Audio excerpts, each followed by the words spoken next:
Yan.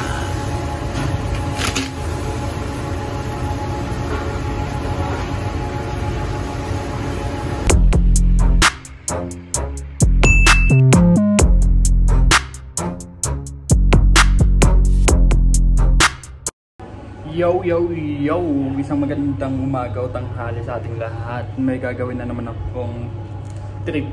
Luluto ako ng meatball na parang sisig. Ito ay galing sa buffet, no? Ayoko lang itapon. At natatakam ako parang sisig. Kaya gawin nating sisig to. Let's go!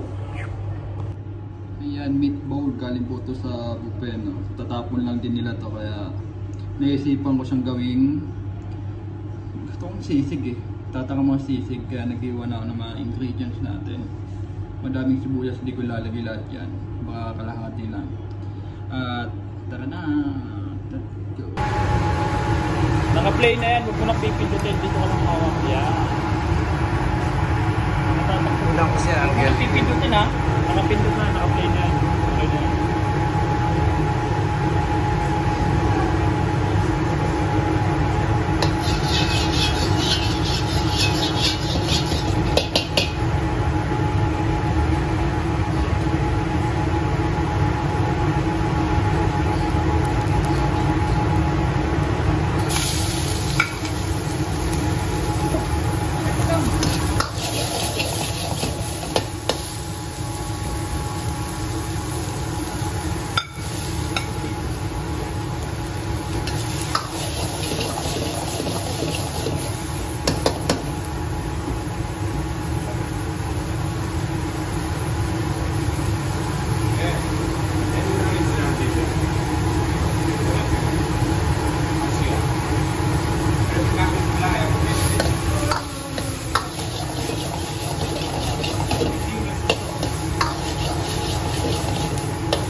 This is the way how they cook the, I don't know what's the name. What? Silang lang. Sinugpa? Sisig pa. Sisig? Ah, this is the way how to make sisig. Sisig means with little bit vinegar, with the soya. We need the sisig, and then he will put mayonnaise. We try only like with eggs. Have you seen the eggs there? You will see later. Sisig Lucanico, made by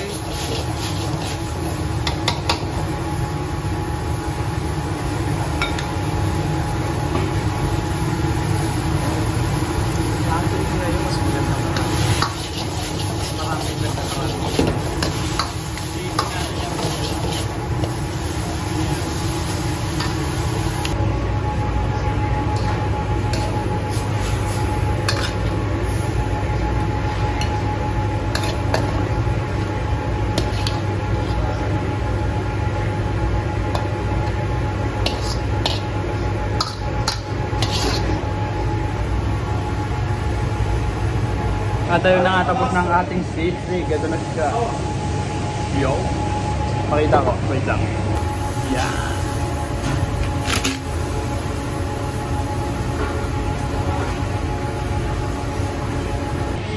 Yo, nililinis pa ni Kuya Pep. Kailangan daw malinis talaga. Binablog ko daw eh. Kaya kailangan malinis. O, tikman mo na, Pep. Kuya Pep. Tikman mo. Ito yung gawa natin na recook meatball. Ayun. Super. let's eat together. Yum, yum. Mayonnaise.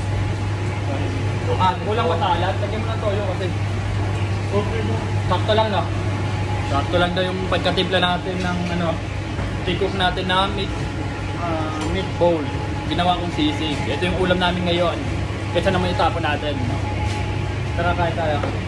Eh, Pilipino ako, kakamayin ko na to.